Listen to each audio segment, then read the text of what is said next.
नमस्कार, मेरा नाम है आयुष शर्मा। मेरे साथ देख रहे हैं स्वराज मीडिया नेटवर्क और इस वक्त हम मौजूद हैं राजधानी दिल्ली के रोहिणी स्थित बेगमपुर थाने के बाहर। आपको बता दें कि यहां से एक ऐसी दिल दहला देने वाली वारदात सामने आ रही है जिसको सुनकर आप लोगों के भी रोंगटे खड़े हो जाएंगे।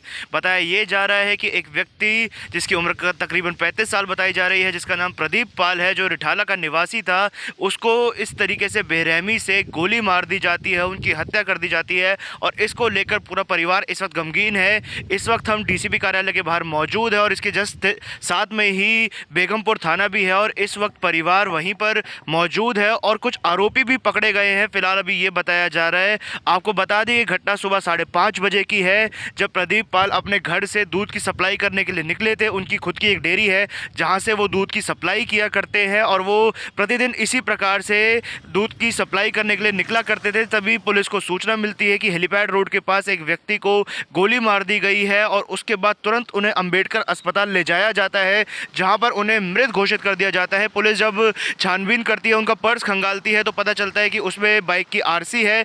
आरसी की मदद से परिवार से संपर्क करने की कोशिश की जाती है। उसके बाद परिवार को बताया जाता है कि किस प्रकार से उनके बेटे की ऐसे निर्मम हत्या कर दी गई। हालांकि क्या कुछ कारण रहे थे इसके बारे में कुछ पता नहीं चल पाया, परंतु जो मौके पर सीसीटीवी कैमरा मौजूद थे उसकी फुटेज दिल्ली पुलिस द्वारा खंगाली जा रही है और उसी के आधार पर आरोपियों की तलाश शुरू कर दी गई थी और बताया जा रहा है कुछ आरोपी अभी पकड़े भी गए हैं। इसके अलावा क्या कारण रहा था ये पता नहीं चल पाया है। हालांकि पुलिस ने एक मुख्य एंगल रोड रेज का भी बताया कि हो सकता है कि रोड रेज के चलते इस प्रकार से हत्या की गई हो, क्योंकि परिवार ने कोई भी रंजिश होने से मना कर दिया है। हालांकि क्या कुछ कहना है परिवार का इस वाक्य के बारे में, चलिए आपको परिवार के पास लेकर चलते हैं और जो भी कारण रहे थे, क्या कुछ रीजन था इसके पीछे हत्या का, परिवार को क्या लगता है और किस पर शक है, ये आप लोगों तक पहुंचाते हैं।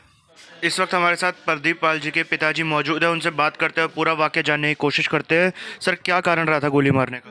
देखो जी, सुबह 5 बजे डेयरी गया यहाँ से, घर से बेगमपुर गया भैंस, रास्ते में गोली मारी है। किन्होंने मारी है सर गोली? ये हमें कोई पता नहीं है जी।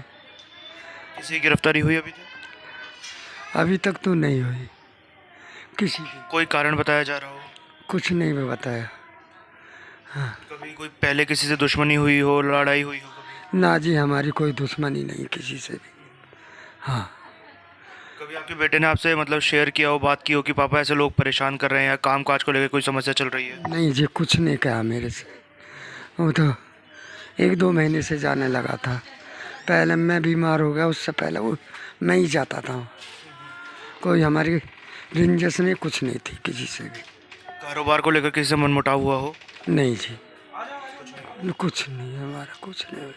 आपको कैसे घटना के बारे में पता चला कि इस प्रकार से गोली मार दी गई है? हमें तो अम्बेडकर से फ़ोन आया था जी, किसी ने फ़ोन करा तो हमारे लड़के का एक्सीडेंट हो गया। जब हम गए, जब पता चला। जब आप पहुंचे तब तक वो जीवित थे, तब तक उनकी मृत्यु हो चुकी थी? मृत्यु हो चुकी जी। हाँ। पुलिस की तरफ से सहयोग किया जा रहा है आप लोगों को?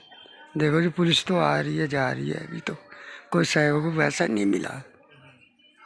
कोई धमकी तो नहीं दी जा रही आप लोगों को इस प्रकार से केस वापसी ले लीजिए या कुछ? नहीं, कुछ नहीं, हमें कोई धमकी नहीं दी।